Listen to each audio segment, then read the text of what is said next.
Алабука кесиптик колледжинин экономика окутуучусу Козукулова Элгиза Азимкуловна.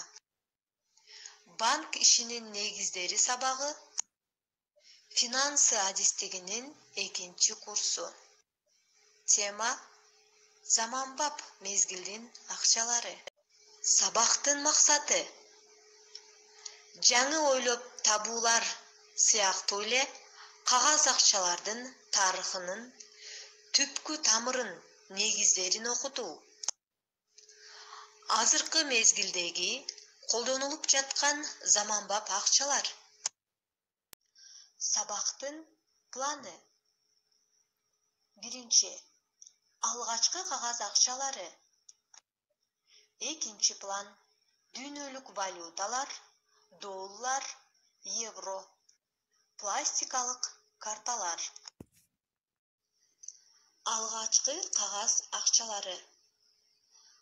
Азыр акча купюраларын ар бир адамдын капчыктарынан көрүүгө болот. Кийинки мезгилдерде соода саттыкта акча колдонулбаган ар кандай төлөөлөр болгону менен баары бир кагаз купюралары өз деңгээлин жоготкон жок.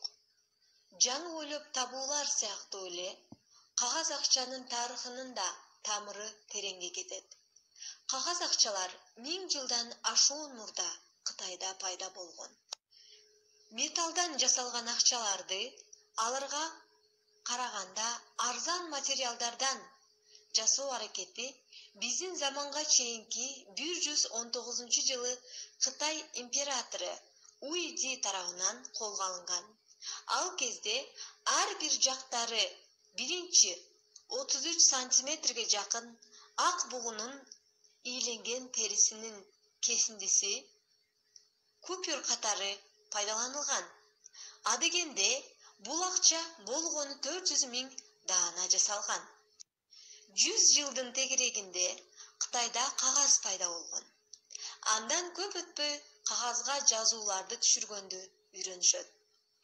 618-907 жылдардагы Тан империясынын тушунда Фэйцян аттуу учуучу акчалар пайда болду.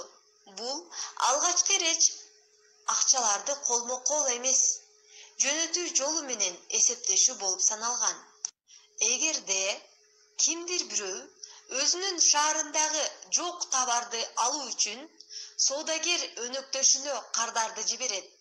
Ал кезде атайын чыгарылган кагаздарга товардын саны, баасы жазылып, кагаздын бир бөлүгү кардарга берилген, бир бөлүгү соодагерде калган.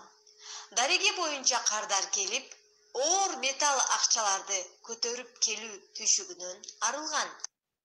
960-1279 жылдарда коло монеталарын чыгаруучу жез жетишпегендиктен 16 бай үй бүлө кагаз акча чыгаруу үчүн биригишет. Аны 1023 жылдан борбордук өкмөт колдоп, анын натыйжасында Кытайда соода өнүгөт. Юан династиясынын алгачкы жылдарында кагаз акчасынын тарыхында ийгилик арткан мезгили болгон.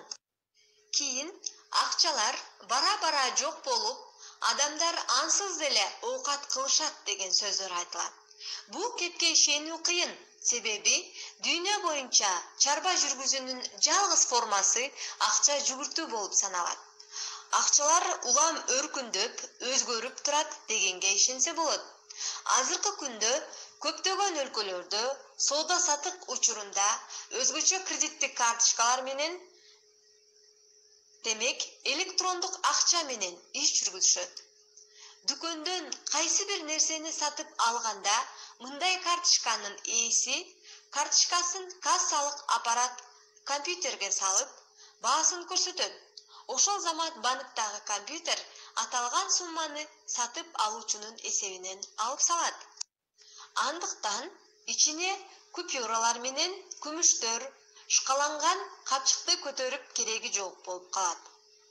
Виртуалдык төлөм каражаттарын жасоо идеясы финансистерге эмес, артка кайрылуу деген китептин автору, жазуучусу Эдвард Беламиге таандык.